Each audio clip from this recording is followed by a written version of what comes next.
እንደምን አደራችሁ። የተከበራችሁ የዚህ ድንቅ ፕሮግራም ተጋባዥ እንግዶች፣ ተሸላሚዎች፣ የተሸላሚ ቤተሰቦች፣ ብዙ የሚሸለሙ ሰዎች እንደሚሸለሙ እንኳን ሳያውቁ ሳይወዳደሩ በቀሩበት ሀገር ውስጥ ጥቂት ተሸላሚዎች ሆናችሁ በመገኘታችሁ እንኳን ደስ ያላችሁ ማለት ፈልጋለሁ። መፍጠር ከመገልገል የሚለይ በመሆኑ የሚፈጥሩ ሰዎች እየሰጡ መሆናቸውን እንጂ የሚያሸልሙ መሆናቸውን ስለማያውቁ እንጂ ብዙ አርሶ አደሮች፣ አርብቶ አደሮች፣ በስም የማናቃቸው ሰዎች ድንቅ ነገር በየሰፈራቸው በየመንደራቸው እየፈጠሩ እንዳሉ መገመት ይቻላል። ይህ ፕሮግራም እነዚያ ሰዎች ስራቸው የሚያሸልም ስራቸው ለማህበረሰብ የሚተርፍ መሆኑን አውቀው እንዲበረታቱ የሚያደርግ ስለሆነ ያዘጋጀውን የኢኖቬሽንና ቴክኖሎጂ ሚኒስትርም እንዲሁ ማመስገን እፈልጋለሁ። መፍጠር በአእምሮ የሳሉትን በአእምሮ ያሰቡትን አውጥቶ ለሰው ማሳየት ነው። ፈጣሪዎች የሚፈጥሩ ሰዎች ኢኖቬተርስ ያሰቡትን ህንፃ፣ ያሰቡትን መኪና፣ ያሰቡትን ማሽን በአእምሮአቸው ከሰሩ በኋላ ትግሉ በአእምሮአቸው የሳሉትን ለሰው የመግለጥ ሂደት ላይ ነው። በአእምሮ ሲሳል ኢንፑት አያስቸግርም፣ ብዙ ፋይናንስ አይጠይቅም። በቀላሉ ተገጣጥሞ ማየት ይቻላል። ወደ ውጭ አውጥተው ሲገለጥ ግን በገንዘብም በአቅርቦት ችግርም በሁኔታዎች አለመመቸትም ብዙ መፍጠር የሚችሉ ሰዎች ያዩትን ማሳየት ይቸገራሉ። ይህ የሚሆንበት እድል ባላደጉ ሀገራት፣ ብዙ ሀብት በሌላቸው ሀገራት የሚበራከት ቢሆንም በብዙ ዓለማት ሰዎች ባሰቡትና ባለሙት ልክ ገልጠው ለማሳየት ብዙ ድግግሞሽና ጊዜ ያስፈልጋቸዋል። ለመፍጠር ዓለም ላይ ሁለት የእሳቤ ምሰሶዎች አሉ። የመጀመሪያው የእሳቤ ምሰሶ ክሪቲካል ቲንኪንግ ወይም ሂሳዊ ሐሳብ ይባላል። ሂሳዊ ሐሳብ ብዙ ዳታ፣ ብዙ መረጃ፣ ብዙ ዕውቀት ከውጭ የምንሰበስብበትና እንትና ያለው ትክክል ነው፣ እንትና ያለው ግን ይቀረዋል እያልን የምንተችበት በአካዳሚክሱ የሚገኝ ውጫዊ ዕውቀት ክሪቲካል ቲንኪንግ ላይ ያተኮረ ሲሆን፣ ሁለተኛው ክሪኤቲቭ ቲንኪንግ የሚባለው ክሪቲካል ቲንኪንግን እንደ መሰረት የሚጠቀም ግን ሙሉ በሙሉ በዛ ብቻ የማይወሰን ከውስጥ ወደ ውጭ የሚወጣ ነው። በውጫዊ መረጃዎች ላይ የተንተራሰ ሳይሆን በውስጥ ባለው ዕውቀት እሱን ወደ ውጭ ለማውጣት የሚሰራ ስራ ክሪኤቲቭ ቲንኪንግ ይባላል። በኢትዮጵያ ውስጥ እንደናንተ ያሉ ክሪኤቲቭ ቲንኪንጋቸውን ተጠቅመው የፈጠሩ ሰዎች ያሉ ቢሆንም ከፍተኛ ውስንነት ያለበት መስክ ነው። ሰዎች ተመርቀው ስራ ከያዙ በኋላም ወደ ክሪኤቲቭ ቲንኪንግ ማደግ ሲገባቸው በክሪቲካል ቲንኪንግ ውስጥ ይቆያሉ። የብዙ ሰው ሐሳብ በማንበብ በመተቸት በመቀነስ ጊዜ ያጠፋሉ። እንደዛ አይነት ዕውቀት አስፈላጊ ቢሆንም ሰዎች ከክሪቲካል ቲንኪንግ ወደ ክሪኤቲቭ ቲንኪንግ ማደግ ካልቻሉ ዕውቀት አይወጣም። ለዚህ ነው የኢማጂነሪ አቅማችን በጣም ውስን ሆኖ በሀገር ደረጃ በብዙ መስክ የምንቸገረው።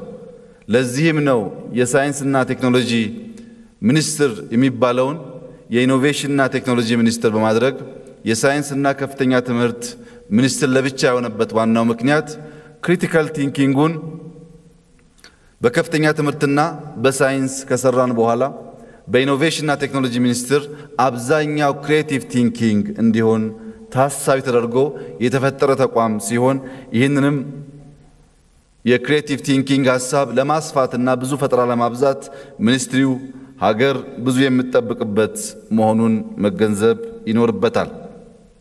በክሪኤቲቭ ቲንኪንግ በአእምሮ የጀመርነውን ለማሳየት የመጨረስ ዳዴ የምንልበት ስራ ቅድም እንዳያችሁት አይነት ጅምር ፕሮቶታይፖች ሰው በጭንቅላቱ የሳለውን በአፉም የተናገረውን ለሰው ለመግለጥ የሚያደርገው ጥረት ሲሆን እነዚህ ስራዎች ከሰው በሚገኝ ትችት ቅድም እንዳልኩት በክሪቲካል ቲንኪንግ እየበለጸጉ እያማሩ እየተዋቡ ወደ መጨረሻው ውጤት ይሄዳሉ። መጀመር ብቃት ነው፣ መጨረስ ግን ጀግንነት ነው። ዛሬ የተሸለማችሁ ተሸላሚዎች ጀማሪዎች እንጂ ጨራሾች አይደላችሁም። የሸለምናችሁ ስለጀመራችሁ ነው። ጨርሳችሁ ጀግና ስትሆኑ ግን አንድ ሚኒስትሪ ሳይሆን ሀገር፣ ምናልባትም አህጉር፣ ከዚያም አልፎ ዓለም ይሸልማችኋል። ዓለም እንዲሸልማችሁ የጀመራችሁት ነገር በጅምር እንዳይቀር ለመጨረስ ለመጀገን እንድትተጉ አደራ ልላችሁ ፈልጋለሁ። በመጀመር መዘናጋት፣ በመጨረስም መኩራራት አያስፈልግም። ብዙዎች ይጀምሩና ይዘናጋሉ። አንዳንዶች ደግሞ የጨረሱ ይመስላቸውና ይኩራራሉ። መጨረስ ከኛ አልፎ ብዙዎችን ሲነካና ሲቀይር ስለሆነ በመጀመር እንዳትዘናጉ፣ በመጨረስም እንዳትኩራሩ። የስኬት የመጨረሻው የደስታ መለኪያ መስጠት መሆኑን አውቃችሁ ከጭንቅላታችሁ አውጥታችሁ በማሳየት እንደሰጣችሁ ያ የሰጣችሁን የመጀመሪያው ውጥን አርሶ አደሩን በማዘመን አርብቶ አደር በማዘመን ሀገረ መንግስቱን በማዘመን የሰዎች ህይወት እንዲቀይር በቀጣይነት መስጠት ያስፈልጋል። ኢኖቬተርስ በክፍያ ሳይሆን በነፃ ስጦታ ያምናሉ። ከዚህ ቀደም ያነሳሁት ፍሪሊዮን ወይም የነፃ ስጦታ ሐሳብ ሜይል የሚሰራው ለሚፈጥሩ ሰዎች ነው። የሚፈጥሩ ሰዎች በዘመናቸው እንኳን ሊመሰገኑ እንኳን ሊሸለሙ ይቅርና ብዙ ሰው አይገነዘባቸውም። ቤተሰብ አይገነዘባቸውም። መምህር አይገነዘባቸውም። ካሉበት አውድ ወጣ ያለ ሐሳብ ስለሚያራምዱ ብዙ ሰዎች ንክ እንጂ ፈጣሪ አድርገው አይወስዷቸውም። ያን እልህ አስጨራሽ አድካሚ ሁኔታ አልፎ ውጤት ለማምጣት በነፃ መስጠትና ክፍያን ፈጽሞ ለማሰብ ይፈልጋል። ምክንያቱም ሰዎች ላልተገነዘቡን ሐሳብ ሊከፍሉን ይቅርና ሊያበረታቱንም አይችሉም። ክፍያን ሳናስብ በነፃ ከሰራን ጨርሰን ጀግኖች እንሆናለን።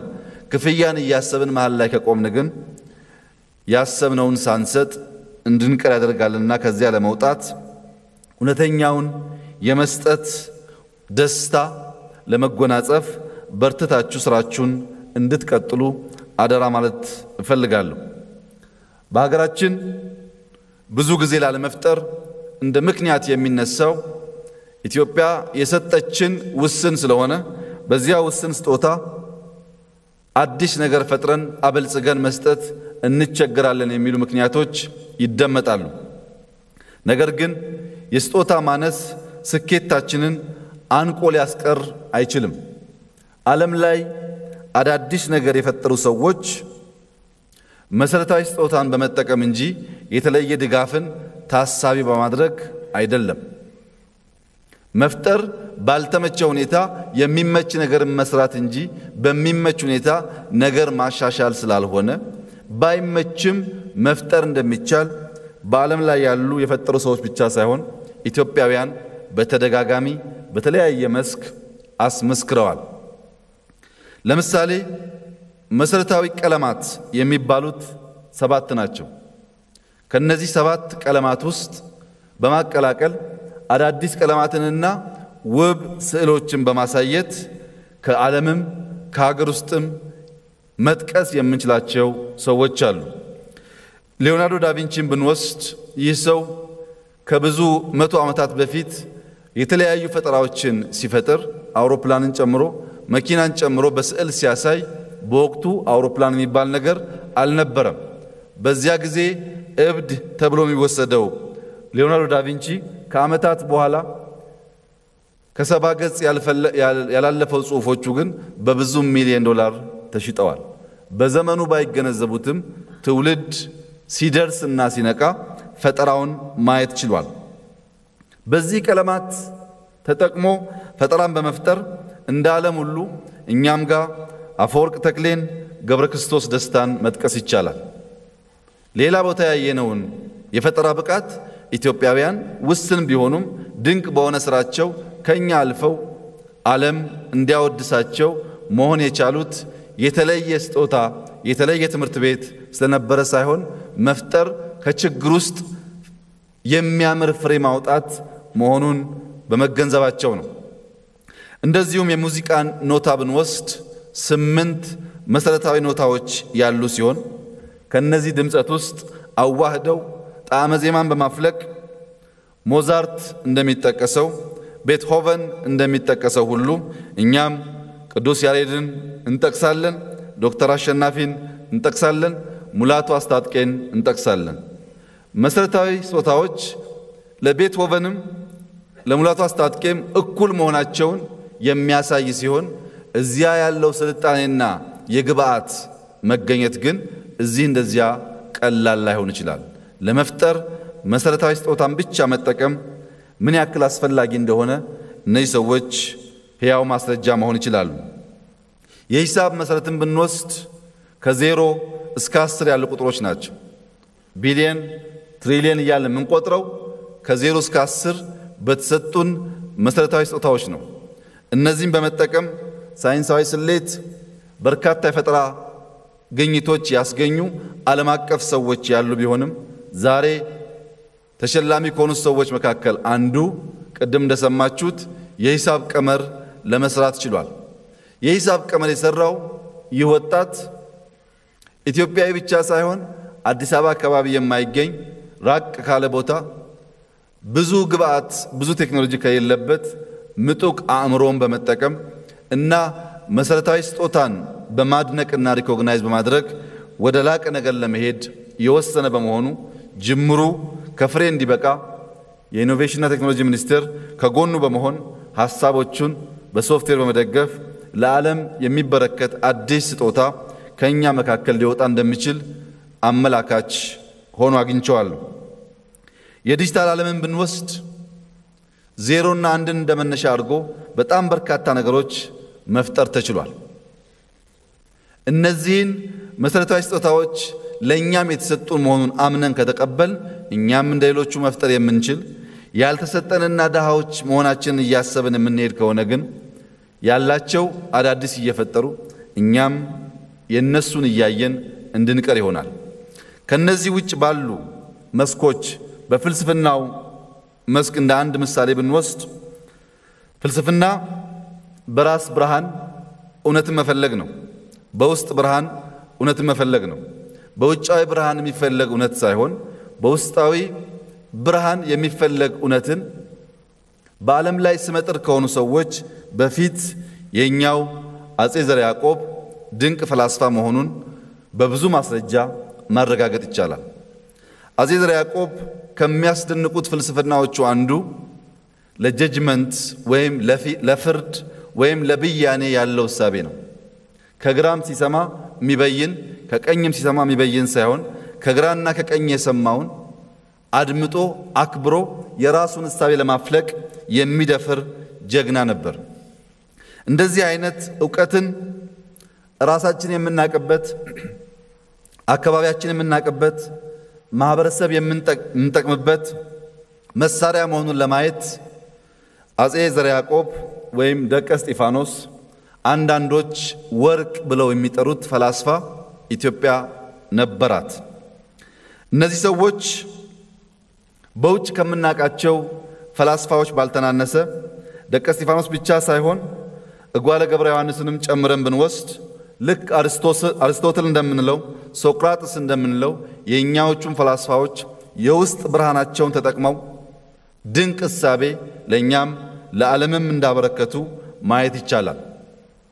ከዘርዓ ያዕቆብ ፍልስፍና ውስጥ አንዱን ብንወስድ ራስህ ጥሩ ሳትሆን ራስህ መልካም ሳትሆን መልካም ነገር ለማየት የምትቸገር መሆኑን የሚያሳየው እሳቤ ነው። ውስጥ የሌለን ደስታ፣ ውስጥ የሌለን ብርሃን፣ ውስጥ የሌለን መልካምነት ለሌላው መስጠት አይቻልም። ክሪቲካል ቲንከርስ ሁል ጊዜ ጨለማ ጎልቶ የሚታያቸው ከውስጥ ፍንጣቂ ብርሃን ማየት የሚችሉት በመጀመሪያ ደረጃ የነሱም ማንነት የሚያሳይ ነው። በእያንዳንዱ ስራ ጨለማን አግልተው የሚገልጡ ሰዎች በውስጣቸው የብርሃን ማነስ እንዳለ ያሳያል። ራስ መልካም ሆነ መልካምነትን መግለጥ የሚል ትልቅ ትምህርት የገለጠው ፈላስፋ ኢትዮጵያዊ ነው። ሶቅራጥስ በተወለደበት ሀገር ብቻ ሳይሆን በእኛም ሀገር ድንቅ እሳቤ ማፍለቅ የሚችሉ ፈላስፋዎች መፍጠር ተችሏል። ይህ ጉዳይ እንዲያድግ እንዲበለጽግ ማድረግ ከሚገባን አንዱ ነገር በየጊዜው ተማሪ መሆን ነው። ትምህርት አያልቅም፣ መፍጠር አያልቅም። ማይክሮሶፍት የተባለለትን ዕድሜና ገንዘብ ያፈለቀው በየዓመቱ አዳዲስ ነገር በመፍጠር ነው። በሳምሰንግ እና አፕል እንኳን እንደምታዩት በየጊዜው አዳዲስ አፕሊኬሽን የጨመሩ በቀጣይነት እየፈጠሩ የሕዝብን ፍላጎት ለማርካትና ቀድመው ለመገኘት በመትጋታቸው ነው። ይህ ነገር የዛሬ ተሸላሚዎች እንድትገነዘቡ የሚያስፈልገው ብረት የድንጋይ ዘመንን ተክቶ ሲመጣ ብረትም ድንጋይም የተፈጠሩት ከአፈር ነው። የብረት ዘመን ሲፈጠር ድንጋይ ስላልነበር አይደለም።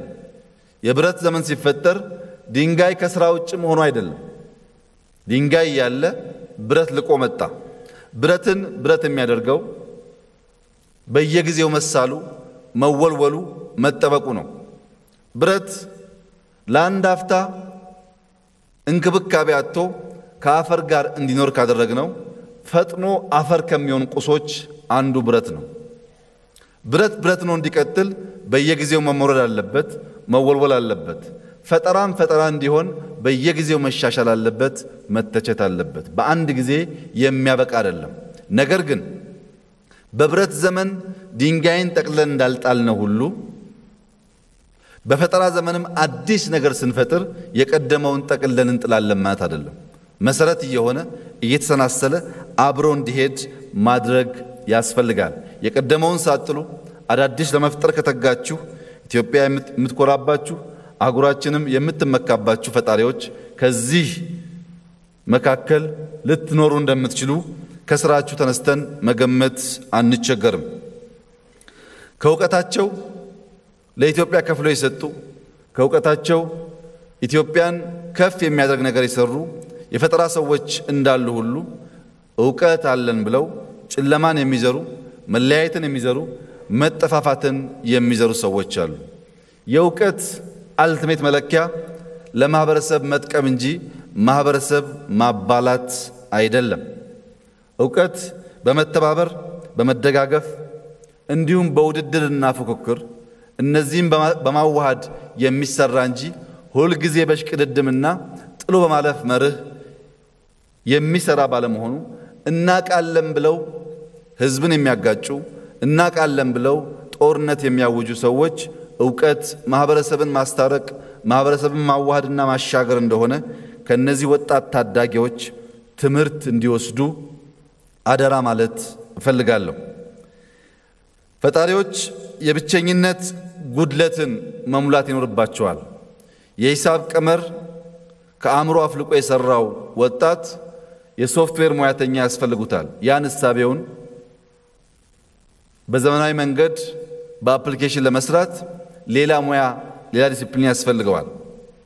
ቅድም ከደቡብ ያያችሁት ሕፃን ልጅ የግንባታ መሳሪያ የሰራው በብረት እነዚያን ፕሮቶታይፕ የሚሰሩ ስሪንጁንም ሳይታይ በተች በተን የሚቀይሩ ሌሎች ሙያተኞች ያስፈልጉታል።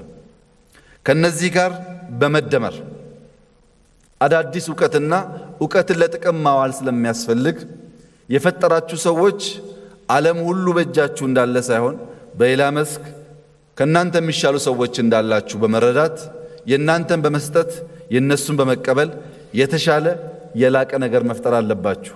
ቦይንግ የብዙ ሰዎች ፈጠራ ውጤት ነው። ኮምፒውተር የብዙ ሰዎች ፈጠራ ውጤት ነው። ስልክም እንደዚሁ የብዙ ጭንቅላት ውጤት ነው። አንድ ሰው ጀምሮ የሚጨርሰው ሳይሆን በትብብርና በመደመር እንዲጎለብት ማድረግ ይኖርብናል። አሁን ባለው ዘመን 4.0 ወይም አርቲፊሻል ኢንተለጀንስ የሚባለው አራተኛ ኢንዱስትሪያል አብዮት እየበለጸገና እያደገ የሰዎችን ስራ እየተካ እንደመጣ ይታወቃል። ከጥቂት ዓመታት በኋላ በአሜሪካ ብቻ 15% የሚጠጉ ሰራተኞች በአርቲፊሻል ኢንተለጀንስ እንደሚተኩ ተገምቷል፣ እየታየም ይገኛል። መኪናም አውሮፕላንም ሰው አልባ እየሆኑ ስለሆነ ኢትዮጵያ ውስጥ ሰው አልባ ነገር መፍጠርና የሰው ሥራ መተካት ሳይሆን ሰው አልባ ነገር የፈጠሩት ጋር ለመወዳደር ሰውን ይበልጥ ለመጠቀም እያንዳንዱ ሰው ያለውን ኢንፋይናይት ፖቴንሻል ማውጣትና ለውድድር የሚያበቃ አውድ መፍጠር ያስፈልጋል። ከዚህ አንጻር የኢኖቬሽንና ቴክኖሎጂ ሚኒስቴር የተጣለበት ኃላፊነት ኢትዮጵያውያን በየዓመቱ አዳዲስ ነገር እየፈጠሩ እንዲሸለሙና በሚቀጥለው ዓመት እንዲረሱ ሳይሆን የፈጠሩ ሳይዘነጉ ወደ ውጤት እንዲቀየር ስራቸው ከሌሎች ዲሲፕሊኖች ጋር ማዋሃድ፣ በፋይናንስ ማገዝ፣ ኢንዱስትሪዎች ጋር ማስተሳሰር ጨምሮ ውጤታማ እንዲሆኑ ማድረግን በከፍተኛ ኃላፊነት መስራት ይኖርባቸዋል። በአጠቃላይ ወጣት ተመራማሪ መምህራን ኢትዮጵያውያን አእምሯችን መልካም አዝመራ የሚመረትበት ጠፍ መሬት እንጂ የሞት ነጋሪት የሚጎሰምበት የመቃብር ስፍራ እንዳይሆን አእምሯችንን መልካም ነገር በማፍለቅና ለፈጠራም በማዋል እንድንገለገልበት ከኛ አልፈን ሰዎችን ማገልገልና ማገዝ እንድንችል ይህ ደግሞ ከቅንነትና ከውስጥ ብርሃንነት ውጭ የሚታሰብ ስላልሆነ ለኔጌቲቭ ኢነርጂ የምናጠፋውን ጊዜ በመቀነስ በመደመርና በጋራ እድገት ውስጥ በመመስረት አዲስ አድማስን መመልከት ውቅያኖስን ተሻግሮ ማየትና የላቀች ኢትዮጵያን ለመፍጠር መተባበር ከሁላችን የሚጠበቅ መሆኑን በዚሁ አጋጣሚ ልገልጽላችሁ ፈልጋለሁ። አብሮነት እንጂ የአፓርታይድ አስተሳሰቦች፣ ዘረኝነት፣ ጥላቻ ለኛ ለኢትዮጵያውያን ብቻ ሳይሆን ለመላው ዓለም ጥፋት መሆናቸውን በዘመናት መካከል ትምህርት ተወስዶበታል።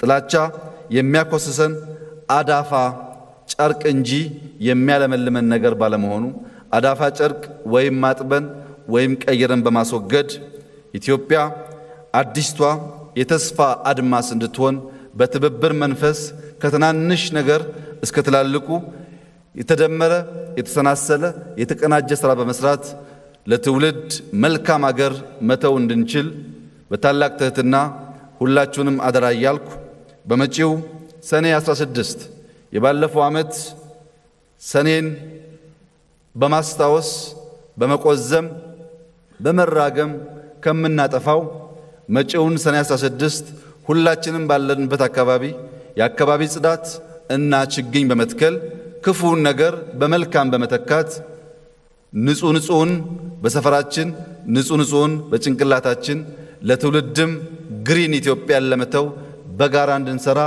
አደራ ልላችሁ ፈልጋለሁ። በድጋሚ እንኳን ደስ አላችሁ።